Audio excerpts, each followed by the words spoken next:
The 2000 election between Al Gore and George W. Bush seemed like it would never end.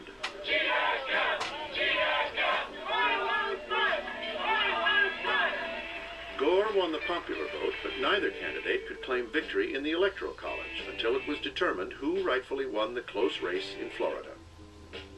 Simply put, whoever won the state's 25 disputed electoral votes would win the presidency. What followed was a circus of recounts and court cases. The affair was settled more than a month after Election Day with a seemingly partisan 5-4 Supreme Court decision that halted the recounts and handed the election to Bush. For the son of the 41st president, it was time to unify the country. I think the expectation, at least in the press, was that because Bush had won so narrowly, he would be a fairly moderate figure. People like me who guessed that guessed wrong. Number 43, George W. Bush, Republican, first elected in 2000, 53 years old, from Texas. When he was elected, George W. Bush joined John Quincy Adams as the only presidential son to win the White House. The younger George Bush was more conservative than his father, but shared some similarities in his worldview. Both Bushes see the world in good guy, bad guy mentality. Both Bushes see Saddam Hussein as evil. Both Bushes see the forces of the United States as the good force. And both Bushes have taken policy steps to ensure that good would triumph over evil. It's part of their makeup. George W. Bush was a former prep school cheerleader who embraced the cowboy ethic of his Texas home. As a leader, he sometimes came across as the national sheriff. So long as I'm the president of this country, we're going to chase them down one by one to make sure the American homeland is secure. A graduate of Yale and Harvard Business School and the former governor of Texas, Bush nevertheless portrayed himself as an outsider who disdained the elites. His inarticulate speaking style led many to question his intelligence. A report came out of the IAEA that they were 6 months away from developing a weapon. His intelligence is an emotional intelligence. He can look at people, he can size them up pretty quickly, he can get to the heart of what they're like, and tend to know how to judge them. That's a pretty useful attribute in a politician and a useful one in the president.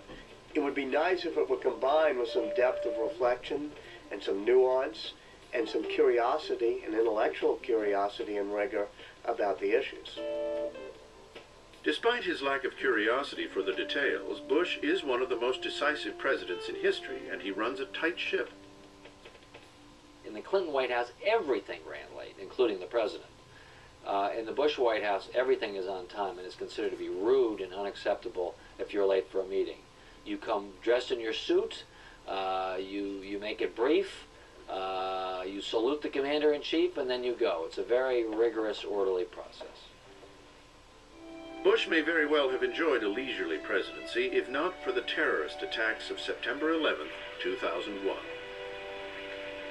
Freedom itself was attacked this morning by a faceless coward, and freedom will be defended. This president's had 2 inaugurations. I mean, he had a formal constitutional inauguration, and then 3 days after September 11th, he had his real inauguration. And the people who knock these buildings down will hear all of us soon. Whether we bring our enemies to justice or bring justice to our enemies, justice will be done. What Bush was really code wording to the American people is revenge. We're going to get who did this to us. With the overwhelming support of the American public, Bush launched a military campaign that rid Afghanistan of the terrorist-harboring Taliban government. At the same time, he centralized domestic security under a new federal bureaucracy, the Department of Homeland Security. He came to Washington, sworn to making government less central to our lives. And yet, because of events that no one could have foreseen, he has presided over, arguably, the greatest centralization of authority in Washington, perhaps since Lyndon Johnson. In his 2002 State of the Union address, Bush seemed to widen the scope of his war on terror to include regimes in North Korea, Iran, and Iraq. States like these and their terrorist allies constitute an axis of evil, arming to threaten the peace of the world. We know now that this expression, the axis of evil, grew partly as cover.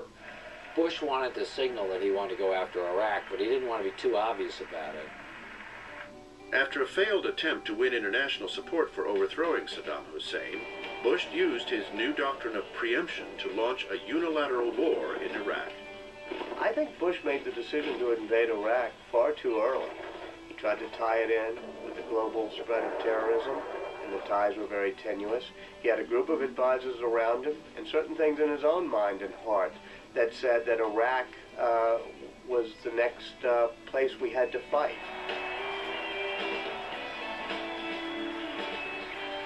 In 2004, George W. Bush avoided the fate of his father, and he was re-elected to a second term. It's still too soon for historians to assess his presidency. We do know this, though, that it is an important presidency. And that's more than we know about many presidencies. The walls of the White House bear witness to the storied history of the American presidency. Men from all parts of the country and all walks of life each took on the office with high hopes and pledged to lead the country to the best of his ability.